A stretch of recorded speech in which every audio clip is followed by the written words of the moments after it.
దాని మైండ్ చిన్న తాడుతారు కదా, ఫస్ట్ చిన్న తాడుతో కట్టేస్తారు ఏనుగుని, చాలా చిన్న తాడుతో కట్టేస్తారు. పోగొట్టు అట్టే ఉంటే దానికి అట్లా మైండ్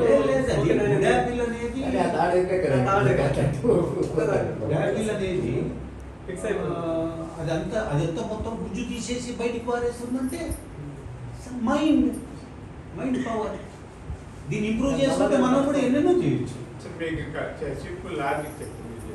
మీరు ఎవరికైనా ఇక్కడ కరోనా వచ్చిన వాళ్ళు ఉన్నారా? సెకండ్ వేవ్ వచ్చింది. 8 రోజులు ఉన్నాం. ఎంత 8 days ఉన్నాం. వచ్చాము అట్లా అయితే ఇంట్లో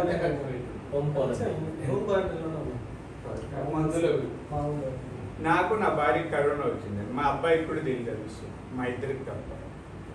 మా ఇంట్లో ఎప్పుడు మాస్కులు ఏం లేదు. కరోనా ఉంది, పారాసిటమాల్ తప్ప ఏది వాడదు. అంటే జగన్ అందరూ విమర్శించారు పారాసిటమాల్ అన్నప్పుడు. ఆయన చెప్పాడు కదా పారాసిటమాల్ అంటే మీకు. నేను ఫార్మసిస్ట్ని కూడా, ఫార్మసిస్ట్ని, యోగా ఎక్స్పర్ట్. 12 degrees ఉన్నాయి నాకు. సోషియాలజీ, సైకాలజీ, ఎంబీఏ అన్ని చేసేది లేదు. రోగ నిరోధక వ్యవస్థ బాగా ఉంటే కరోనా ఏం చేయదు. సింపుల్ లాజిక్ అంతే. అయితే మేము ఇద్దరు కూడా ఆమె యోగా చేస్తే చాలా స్ట్రాంగ్గా ఉంటాము. ఆడేం పట్టించుకొని జలుబు మామూలు కానీ, అంటే కొద్దిగా ఎక్కువ తలనొప్పి అవి ఉన్నప్పుడు వేసుకో. ఆ తర్వాత మా అబ్బాయికి వచ్చింది. ఇప్పుడు ఐఐటీలో పనిచేస్తాడు. ఐఐటీలో వాళ్ళు టెస్ట్ చేసి నువ్వు ఇంట్లో ఉండాలి, హాస్పిటల్లో లేకపోతే లీవ్ శాంక్షన్ వచ్చాడు. మళ్ళీ హాస్పిటల్లో చెప్పి వద్దులే ఇంట్లో ఉండొచ్చు అని రాసి ఇవ్వగానే వచ్చి ఇంట్లో ఉన్నాం. మేము ఎప్పుడు వాడు మాస్క్ లేదు. మేము మా అపార్ట్మెంట్లో ఎవరికి తెలియదు. మాకు వచ్చినప్పుడు ఒళ్ళంతా పట్టేసినట్టు ఉన్నది. నేనేమనుకున్నానంటే మేము డైలీ ఒక 3 గంటలు సాయంత్రం నడుస్తాం. మనం సడన్ కరోనా వల్ల నడవకెట్ట ఉండబట్టి పట్టుకునేమో అనుకున్నాం ఫస్ట్ 2 రోజులు.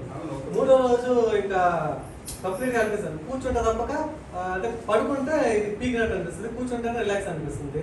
ఇంకా తర్వాత మళ్ళీ టెస్ట్ చేపిస్తే కరోనా వచ్చింది. ఇంకా 8 days పట్టేసినట్టు ఉన్నది. ఇంకా కొంచెం కాళ్ళు మసాజ్ చేయమని చెప్పారు. అది చేసిన తర్వాత కొంచెం రిలీఫ్ అనిపించింది. అంటే మసిల్స్ అంతా అట్లా పట్టేస్తుంది అన్నమాట.